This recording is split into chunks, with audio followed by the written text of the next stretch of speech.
اپنے اندر شامل کرتی ہے، تو کیا سوال پھر یہ اٹھتا ہے کہ ہم کیا اس ڈیفینیشن کو چینج کر سکتے ہیں، اس کو بدل سکتے ہیں؟ کیونکہ جس مذہبی امور کو آپ شامل کر رہے ہیں قانون سازی میں، وہ تو اپنی جگہ موجود ہے، اس کو آپ نے ضرورت کے اعتبار سے اور آئین میں جو حکم ہے فریڈم آف ریلیجن کا، اس کی وجہ سے آپ نے اس کو شامل کیا ہے۔ تو جب آپ نے اس کو شامل کر لیا ہے ایک ایکٹ کے اندر، تو آپ اب اس کو یہ نہیں کہہ سکتے کہ اب ہم اس کے اندر یہ چیز ہٹائیں گے اور یہ چیز رکھیں گے۔ اب ہمارے یہاں ہندو میرج ایکٹ کے اندر اگر یہ بات ہے کہ 7 پھیرے آگ کے اگنی کے لیے جائیں گے، تو کیا یہ حکومت کہہ سکتی ہے کہ ہم اب اگنی کو بجھا دیتے ہیں اور 7 پھیرے لیے جا سکتے ہیں؟ اس کا تصور ہو سکتا ہے کیا؟ نہیں ہو سکتا۔ اسی طرح سے وقف کے جو امور ہیں اور اس کی جو ڈیفینیشن ہے، اس کا جو ٹرم ہے، وہ ویسے ہی مذہبی طور کے اوپر جیسا کہ ہے ویسا ہی رکھا جا سکتا ہے، اس کو چینج نہیں کیا جا سکتا ہے۔ اور یہ بات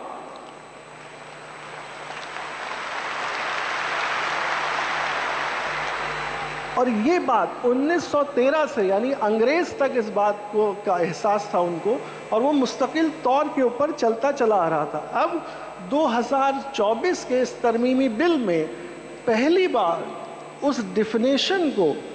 چینج کیا گیا ہے، اور اس کے اندر جیسے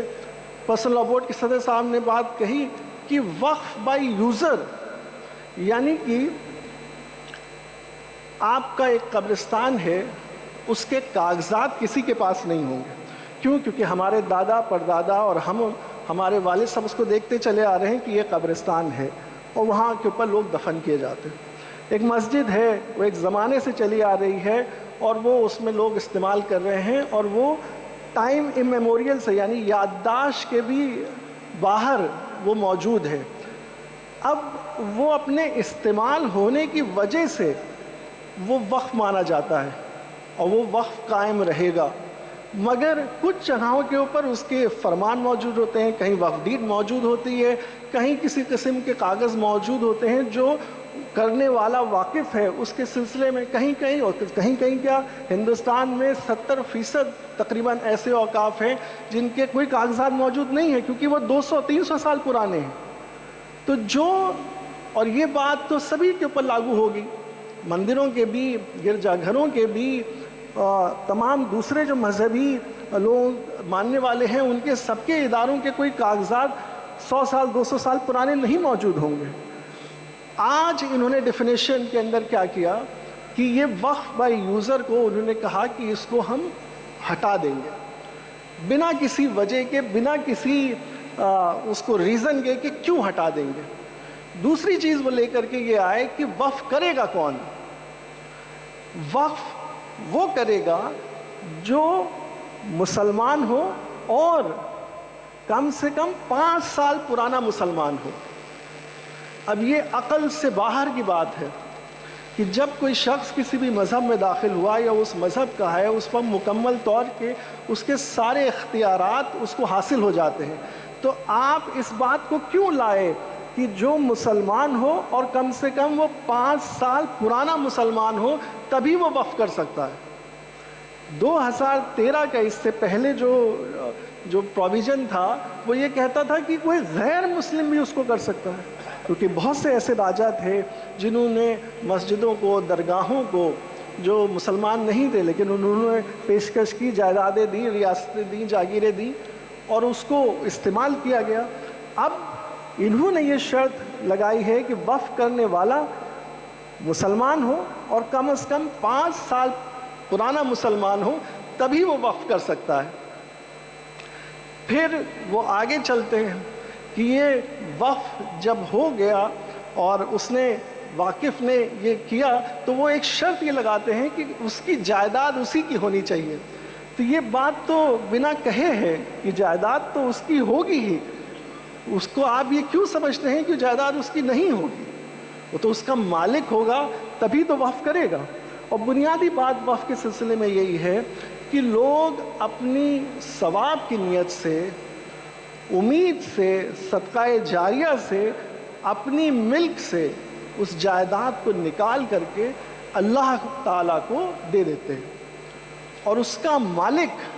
اپنے آپ کو مالک کی حیثیت سے ہٹا دیتے ہیں، اور بلکہ مالک کی حیثیت سے اللہ تعالیٰ کو وہ پیش کر دیتے ہیں۔ تو اس کے بعد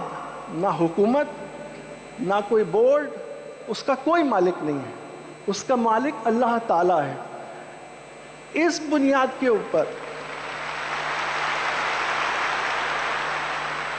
انہوں نے ایک نئی شرط ابھی رکھی کہ جتنے بھی وقف ہیں موجود فی الحال اس وقت ملک میں، ان کو بھی اگلے 6 مہینے کے اندر، خدا نخواستہ اگر یہ بل پاس ہوگا، جیسے ہی 6 مہینے کے اندر موجودہ جتنے وقف ہیں ان کو بھی دوبارہ سے اپنے آپ کو درج کرانا پڑے گا۔ اب آپ سوچیں کہ یہ کتنی بڑی ایک طوالت پیش خدا نخواستہ آئے گی کہ ہندوستان بھر کے جتنے بھی اوقاف ہیں وہ 6 مہینے کے اندر اپنے آپ کو دوبارہ سے درج کرائے، اور اس کے اندر بھی انہوں نے یہ شرطیں رکھی ہیں کہ کیا کیا شرطیں ہونی چاہیے کہ جن کو وہ پورا کرے۔ اب ان شرطوں کو آج کی تاریخ میں پورا کرنا ممکن ہی نہیں ہے، تو یعنی گویا کہ وہ مقصد شاید یہ ہو گیا کہ یہ 6 مہینے کے اندر جب درج نہیں ہو کر پائیں گے تو وہ اس حیثیت سے، وقف کی حیثیت سے فارغ ہو جائیں گے کہ وہ وقف نہیں رہے گا۔ کیونکہ آگے چل کے انہوں نے ایک اور شرط یہ لگائی ہے کہ اگر آپ نے 6 مہینے کے اندر یہ رجسٹریشن اور یہ درجی پورٹل کے اوپر اور بورڈ میں نہیں کرائی تو آپ پھر اس کو اپیل بھی نہیں کر سکتے ہیں۔ یعنی کہ آپ کو پہلے تو 6 مہینے کے اندر لازم کیا کہ آپ اس کو کریں، اور اگر آپ اس کو نہیں کر پائیں گے تو پھر آپ اس کو اپیل بھی نہیں کرتے۔ جب جیسا میں نے کہا کہ یہاں کے اوپر کوئی کسی کی ذاتی جائیداد نہیں ہے، بلکہ وہ جائیداد تو اللہ تعالیٰ کو پیش کی گئی ہے، اور اس کے تمام لوگ، تمام مسلمان اس کی خبرگیری کرتے ہیں، اس کا خیال کرتے ہیں، اس کی فکر کرتے ہیں اور اس کو برباد ہونے سے بچاتے ہیں۔ جو تو گویا کہ قانون کا مقصد وقف ایکٹ کا اس کو محفوظ کرنے کا تھا، بچانے کا تھا، یہاں کے اوپر جو شرائط سامنے آ رہی ہیں اس سے لگتا ہے کہ مقصد اس کو ضائع کر دینے کا ہے۔ پھر انہوں نے ایک نئی کیٹیگری بنائی کہ گورنمنٹ پراپرٹی، یعنی سرکاری جائیداد۔ اگر کسی کو یہ لگتا ہے، کسی سڑک چلتے آدمی کو بھی یہ لگتا ہے کہ یہ جائیداد جو ہے وہ سرکاری جائیداد ہے، تو وہ درخواست کلیکٹر کو دے گا، اور کلیکٹر صاحب کو جب یہ درخواست آئے گی تو وہ اس کو طے کریں گے، مگر وہ جب تک طے نہیں کریں گے تب تک وہ سرکاری جائیداد مانی جائے گی۔ یعنی کہ جن جائیدادوں کے اوپر پہلے سے سرکار کا قبضہ ہے اور وہ بطور انکروچر ہے اور اس کو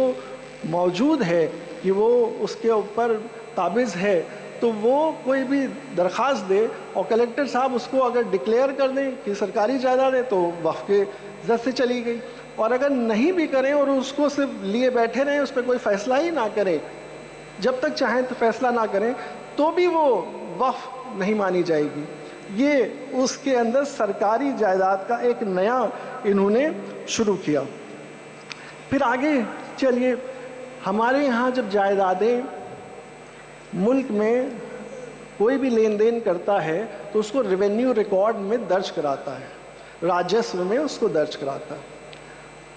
اوقاف کے سلسلے میں ایک خصوصی سروے کا انتظام کیا گیا تھا، یعنی کہ ایک شہر کے اندر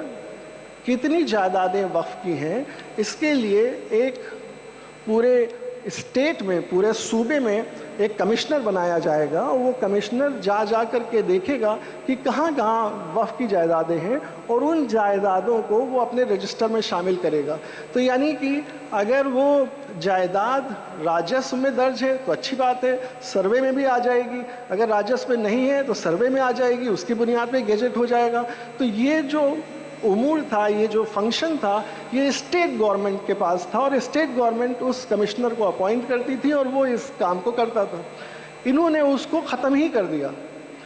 کہ وقف کی وہ شمار کرنے کی پورا جو سلسلہ تھا وہ انہوں نے یہاں سے ہٹا دیا اور اس کی جگہ اس کو کلیکٹر کے سپرد کر دیا کہ کلیکٹر صاحب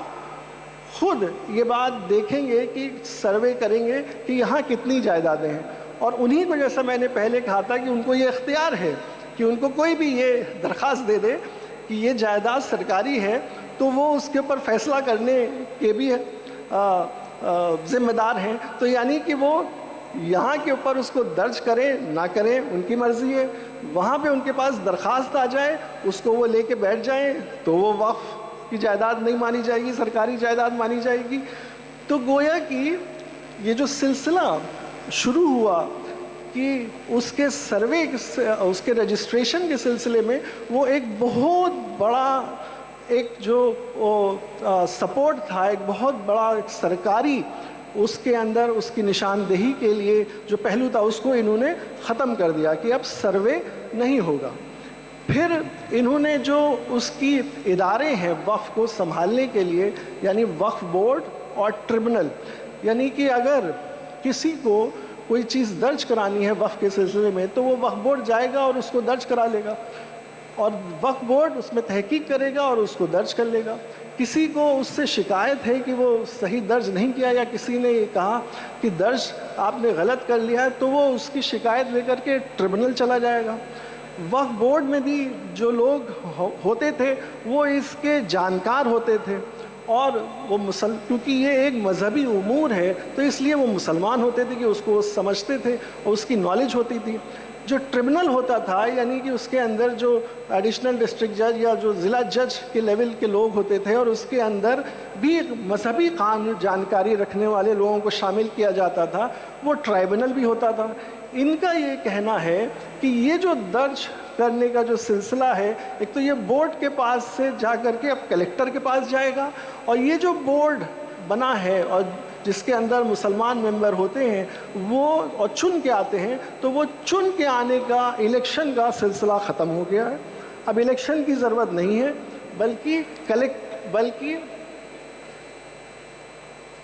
بلکہ سرکار، صوبے کی سرکار نومینیٹ کرے گی، یعنی اب چناؤ انتخاب نہیں ہوگا، صوبے کی سرکار جس کو چاہے نومینیٹ کر دے. حضرت نے کہا کہ اس کے اندر 2 غیر مسلم شامل کرنا لازم ہے، لیکن جب آپ اس کو گہرائی سے دیکھیں گے تو وہ تقریباً میجورٹی اس کی غیر مسلم کی آپ نومینیٹ کر سکتے ہیں.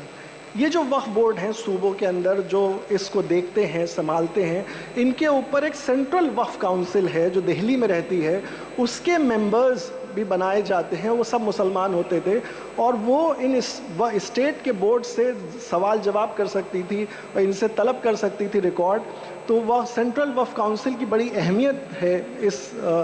معاملے میں. اس کے بھی ممبرز جو ہیں وہ اب غیر مسلم ہو سکتے ہیں. تو اب بنیادی سوچنے کی بات یہ ہے